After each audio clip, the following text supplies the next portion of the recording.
Quer aprender Química de graduação de forma didática e aprofundada? Então, assine um dos cursos de Universidade da Química. Link na descrição.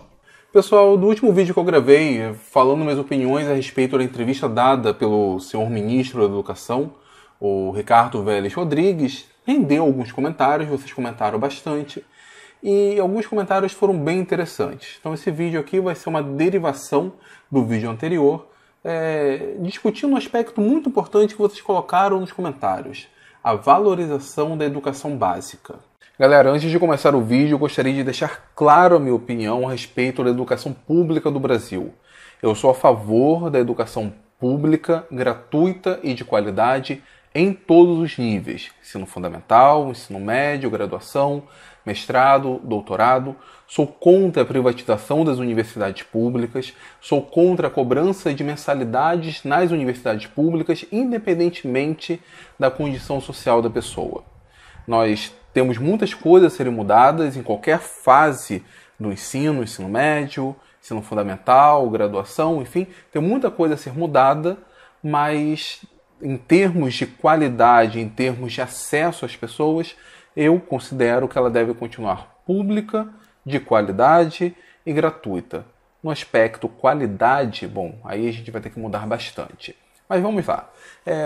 A discussão foi a respeito do incentivo a cursos técnicos. Alguns entenderam muito bem o que eu estava querendo dizer, outros foram contra, alguns parece que não entenderam nada. Mas uma coisa que apareceu muito foi que o governo tem que investir na educação básica. Alguns parecem que estavam utilizando o termo educação básica apenas para o ensino fundamental. Bom, do ponto de vista legal, a educação básica é o ensino fundamental mais o ensino médio. Então, o que nós chamamos de educação básica vai até o ensino médio. Independentemente de ficar no ensino fundamental ou ir até o ensino médio, mas não falando de uma educação profissionalizante, bom, a educação brasileira está uma porcaria mesmo. Acho que ninguém tem dúvidas disso. Temos escolas que funcionam? Temos escolas que funcionam. Temos escolas públicas que funcionam bem? Temos escolas públicas que funcionam bem.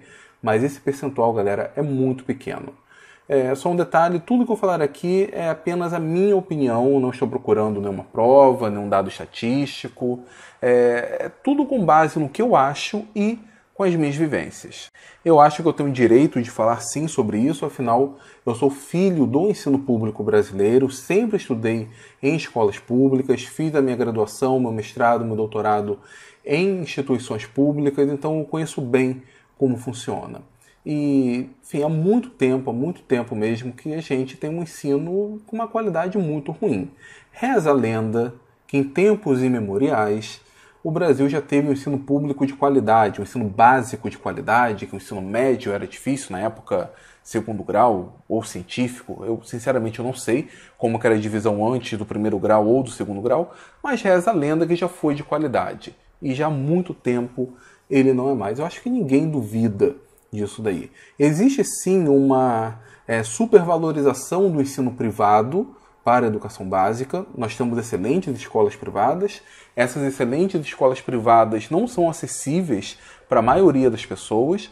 E nós temos escolas bem medianas, escolas de bairro, vamos chamar assim.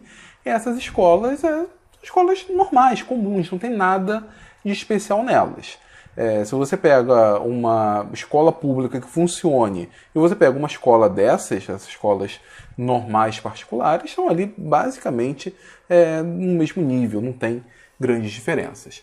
Mas, enfim, de uma maneira geral, o ensino público no Brasil ele é muito ruim e nós temos os alunos terminando a educação básica, ficando ali 12 anos na escola, 13 anos na escola, 11 anos na escola, e saem do ensino médio sem saber ler de forma adequada, sem saber interpretar, sem saber compreender o que alguém fala no vídeo, por exemplo, sem saber fazer contas básicas de matemática, assim, contas básicas mesmo. E isso é muito ruim, galera. Eu acho que nós deveríamos estar no nível em que, ao aluno terminar o ensino médio, a crítica seria diferente. A crítica seria, puxa, aquele aluno terminou o ensino médio e ele não sabe fazer mudança de base em logaritmos. Diga de passagem, eu também não sei fazer, mas é só um exemplo. Ou então, o aluno terminou o ensino médio, eu dei para ele um texto em inglês, um texto tinha ali uma página, 2 páginas, ele não conseguiu ler e compreender o que estava ali. Ou então, passei um questionário em inglês, ele até conseguia responder, mas estava cheio de erros ali de concordância. Sabe, conseguiram captar a ideia? Para a área de humanas, eu não sei exatamente o que seria adequado usar como exemplo, mas nós deveríamos estar questionando um outro nível de problemas. A crítica deveria estar em um outro patamar. Mas não, a gente critica o fato do aluno não saber escrever, o aluno não fazer contas básicas. Galera, contas básicas. Percentagem, isso eu aprendi na 4ª série. Naquela época, nem todos os alunos que foram aprovados sabiam de fato percentagem, mas quando eu cheguei no ensino médio, lá para o 2º ano, eu tinha colegas que não faziam a mínima ideia de como isso funcionava. E tem muita gente que termina o ensino médio sem ter a mínima ideia disso. Isso é muito ruim, até porque percentagem é uma coisa realmente importante, faz parte do dia a dia. Evita você ser passado para trás, por exemplo, você sabe quanto de fato você teve de desconto ou quanto a mais vai ter que pagar. E alunos terminam o ensino médio sem saber isso, sem saber coisas básicas, coisas fundamentais. E isso é uma realidade, não é exceção, não é uma pessoa que terminou o ensino médio e não sabe disso. Não, isso é a grande maioria, infelizmente. E o Estado, ele tem que intervir nisso. Intervir não no sentido de ser autoritário nisso, não. Ele tem que dar um jeito para que isso melhore. Mas o que eu queria colocar para vocês nesse vídeo para gerar discussão é que o Estado, ele sim tem que fazer investimentos. Esses investimentos envolvem, por exemplo, valorização do professor. O professor é um dos profissionais menos remunerados que nós temos. E é necessário a figura do professor, né? Uma pessoa que desenvolve um trabalho estratégico para o desenvolvimento de um país. Então nós temos a valorização muito ruim dos professores, principalmente nos seus anos iniciais. Nós temos, enfim, professores que têm que trabalhar em 3, 4, 5 escolas. Isso é muito complicado, desgasta muito.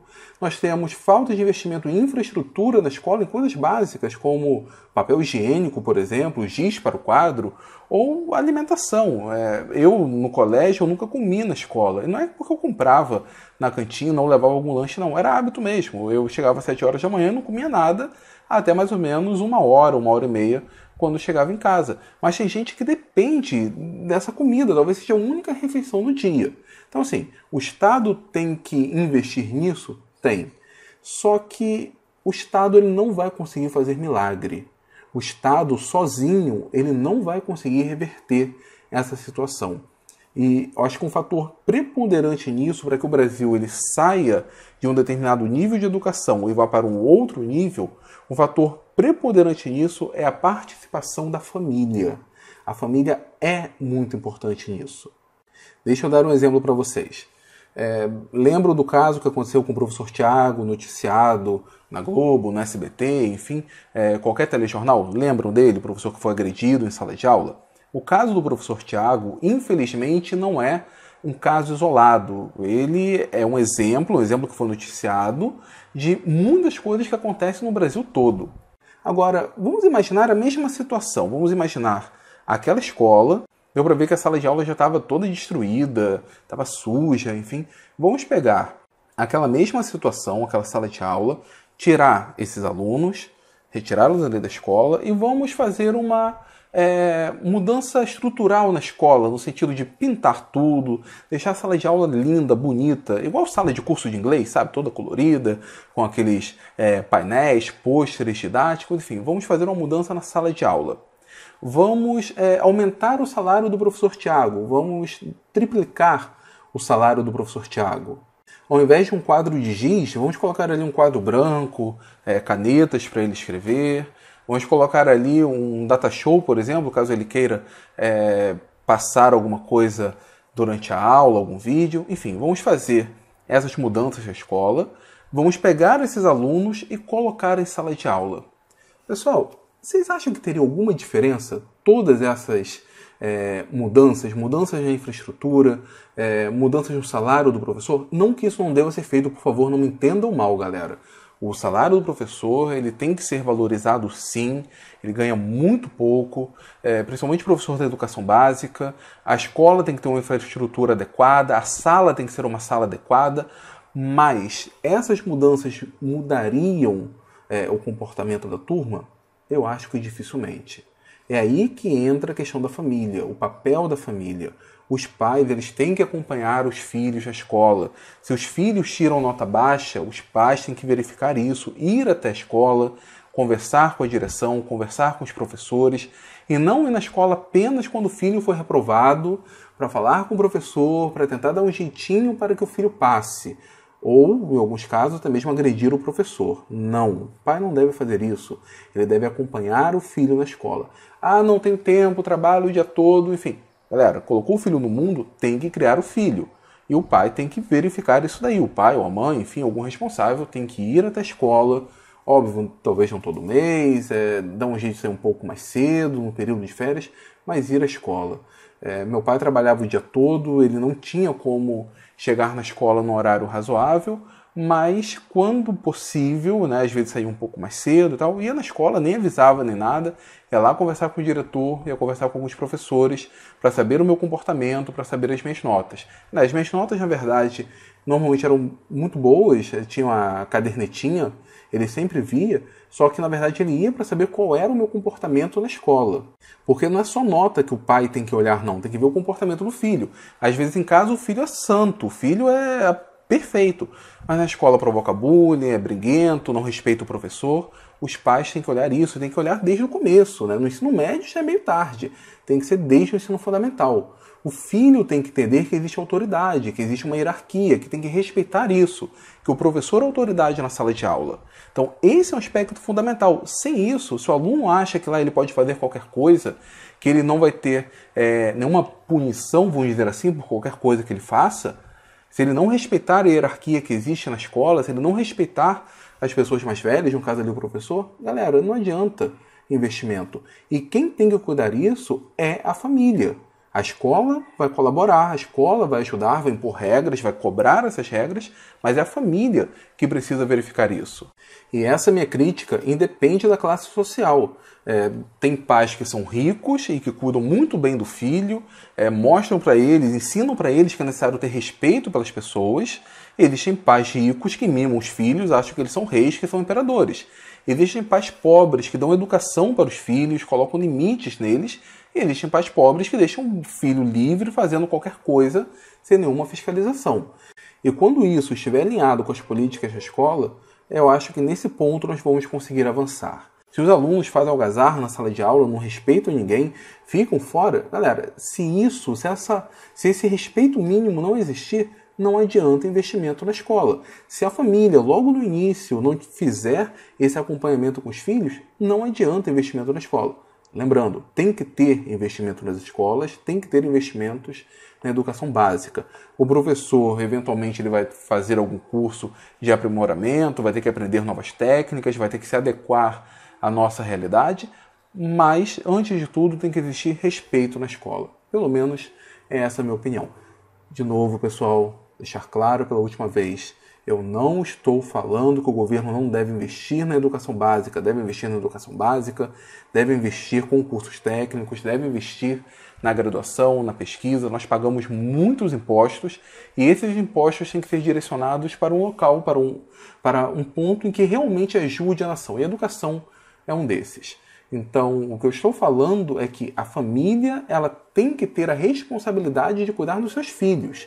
E isso é responsabilidade dele, independente se tiver um filho, 2, 3, 5 filhos, enfim. Não importa a quantidade de filhos. Decidiu, aconteceu, acabou tendo lá 3, 4, 5 filhos, não importa. Tem que cuidar deles.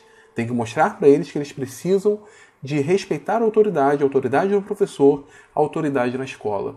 E isso começa em casa. A escola só deve auxiliar. De novo, essa é minha opinião. E agora, qual é a opinião de vocês? Deixa aqui nos comentários. Eu vou gostar de ler, eu vou gostar de saber. Provavelmente eu não vou responder todos, mas com certeza lerei todos. Se gostaram desse vídeo, por favor, compartilhe, dê o seu like, se inscreva no Universidade da Química, ajude esse pequeno canal a crescer.